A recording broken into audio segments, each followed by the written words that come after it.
Dear audience, we are back with Dr. Irfan Merchant. He's back on my channel to answer a few questions that I've got. As you remember, Dr. Irfan is an allopathy doctor turned Ayurveda practitioner, and he's also Bhagavad Gita expert slash scholar slash enthusiast, however you want to say it.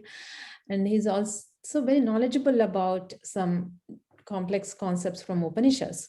So I like picking his brain now and then, and he's very kindly accepted my invitation. So welcome back, Irfan. Irfan, I know you have asked my questions in the past few videos about Brahman, Brahma, Purusha, Maya, etc. And today I have one specific question about Bhagavad Gita. There's something called in Bhagavad Gita, KarmaSanyasaYog. What is it? So KarmaSanyasaYog means the renunciation of action. Karma just means action in this context.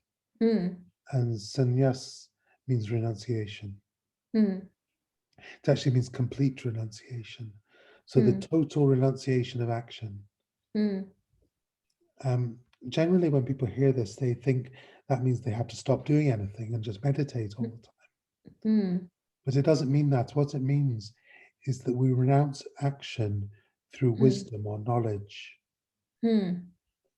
This knowledge is the knowledge of the self, the knowledge that I, the self, consciousness, am not the doer. Okay. So the body, mind is acting, performing actions, but consciousness is actionless. Okay. What happens is the activities of the body mind get superimposed upon consciousness, and it appears as though I, consciousness, am a separate entity performing actions and experiencing the results. And that becomes the bondage of karma, the bondage of action, from which liberation is sought. Okay. But this bondage of karma is purely because we don't recognize our own self. Okay. Just as we discussed how we might not recognize a piece of rope or twilight on a path, and mistake it for a snake. We don't recognize the actionless nature of awareness. Okay. And mistake it for a separate doer of deeds.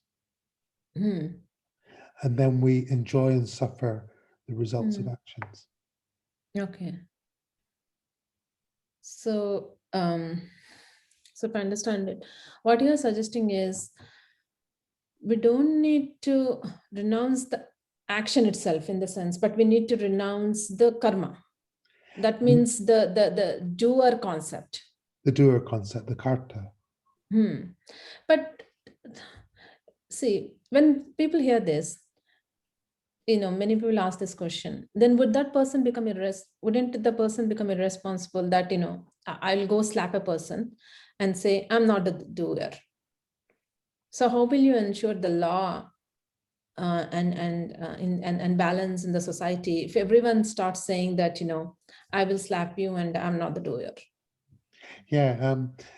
So one thing is that the society doesn't accept this concept.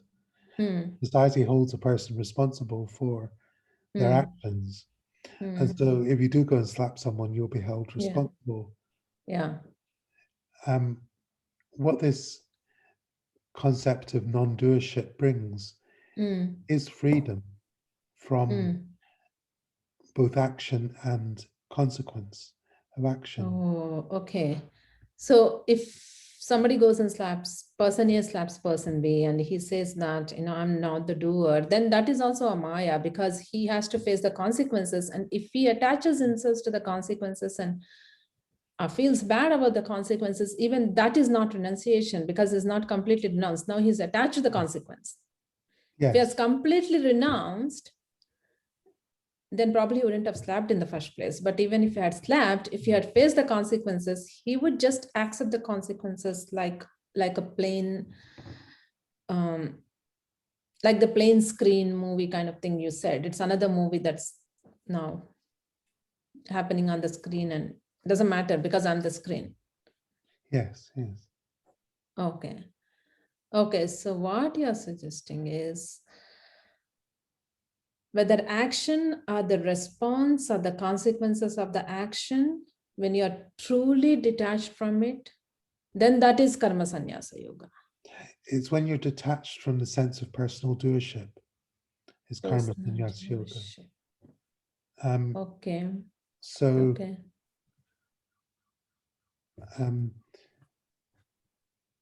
The best analogy I have for this actionlessness is that of a mirror.